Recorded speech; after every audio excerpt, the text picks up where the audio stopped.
আসলে আমরা এখানে হৃদয় আমাদের ভারাক্রান্ত। আমি এই পুলিশে আজ 23 বছর একসাথে কাজ করেছি। কিছুদিন আগেও আমার থানায় ছিল, সে আজকে নেই। মাত্র কদিন আগেও পুলিশ স্টেশনগুলোর মূল ফটকে ছিল তালা, বন্ধ ছিল সব রকমের সেবা কার্যক্রম। তবে একদিনের ব্যবধানেই থানাগুলোতে দায়িত্বে ফিরতে শুরু করেছেন পুলিশ সদস্যরা। শুক্রবার সকালেই তেজগাঁও থানায় আসেন কর্মকর্তা। এ সময় পুলিশের ওপর জনরোষ ও বহু পুলিশ সদস্যের হতাহতের কথা উল্লেখ করে আবেগাপ্লুত হয়ে পড়েন তারা। বলেন, শঙ্কা দূর করছে সেনাবাহিনীর সদস্যরা। সহকর্মীদের হারানো বেদনা নিয়ে কাজ শুরু করার মধ্যে দিয়ে আবার জনআস্থা অর্জন করাই তাদের চ্যালেঞ্জ। আসলে আমরা এখানে হৃদয় আমাদের ভারাক্রান্ত। আমি এই পুলিশে আজ 23 বছর একসাথে কাজ করেছি।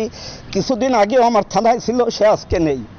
আসলে আমাদের পুরো পরিবার, আমার পুরো পুলিশ সদস্য, আমরা সত্যিকারের ট্রমাটাইজড।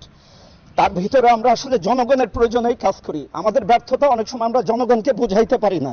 আজকেও ফিরে আসা কিন্তু জনগণের জন্যই। জনগণ প্রয়োজন বোধ করছে যে পুলিশ না থাকলে কি হচ্ছে, সেই প্রয়োজনেই ফিরে আসা। আমি ধন্যবাদ জানাই সেনাবাহিনীকে। সত্যিকারে তারা বিশেষ করে তেজগাঁও এলাকায় বিগত দিনে এবং ঠিক যখন সারা বাংলাদেশের জ্বালাও পোড়া হচ্ছিল, তারা একেবারে কোনো একটা স্বর্গীয় দূত হিসেবে এই থানার গেটে দাঁড়িয়ে তারা আমাদের রক্ষা করছে।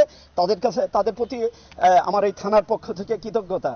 আর আমরা আসলে সত্যিকারের স্বল্প পরিসরে, যেহেতু আমরা সবসময় কমান্ডে কাজ করি, একটা চেন অফ কমান্ড কাজ করে, আমরা এর আগেও যা করছি অর্ডারে করছি, আজকেও অর্ডার করেছে, তাই আমি থানায় চলে আসছি।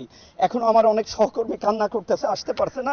আমি চেষ্টা করছি যে আমরা সত্যিকারের মানুষের প্রয়োজনেই যে কাজ করি, এই কথাটা তাদের বোঝাতে চেষ্টা করতেছি, তাদের মোটিভেটেড করে যে সত্যিকারের যে আমরা মানুষের প্রয়োজনে, এটা সেই প্রয়োজনটা আবার মেটানোর জন্যই কিন্তু আমরা চলে আসছি।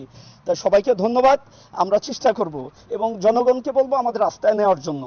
আর অনেক সময় বুঝে না মেসেজটা, আমরা যেটা বুঝাইতে চাই আসলে আমাদের ব্যর্থতা, এখন আমরা মানুষের রাস্তায় যেতে পারিনি, এটা আমাদের ব্যর্থতা। তো আমরা চেষ্টা করে যাচ্ছি যে আমরা অস্বীকার করব না যে এটা আমাদের অনেক ভুল বা ব্যর্থতার কারণে এই পর্যায়ে আজকে আমরা এইগুলো ওভারকাম করে আগামী দিনে সত্যিকারের মানুষের প্রয়োজনে যাতে এই বাহিনী থাকতে পারে, আমি যে কয়দিন আছি বা আমার যে সহকর্মীরা আছে তাদের নিয়ে আমরা এই সেবাগুলো অব্যাহত রাখার